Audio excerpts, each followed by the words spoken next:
శివ శివ హర హర శివ శివ గంగా జలము తెచ్చి నీకు అభిషేకము చేతునంటే జలము తెచ్చి నీకు అభిషేకము మరి చేతునంటే గంగ జలమున సేప కప్పల ఎంగిలంటున్నావు శంభో హర ఆహా. శివ శివ హర హర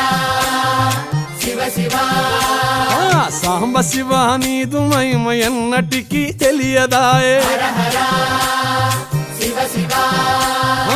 ఆవు పాలు తెచ్చి నీకు అర్పితము చేతునంటే పాలు తెచ్చి నీకు అర్పితము చేతునంటే ఆవు పాలన లేక దూడల ఎంగిలంటే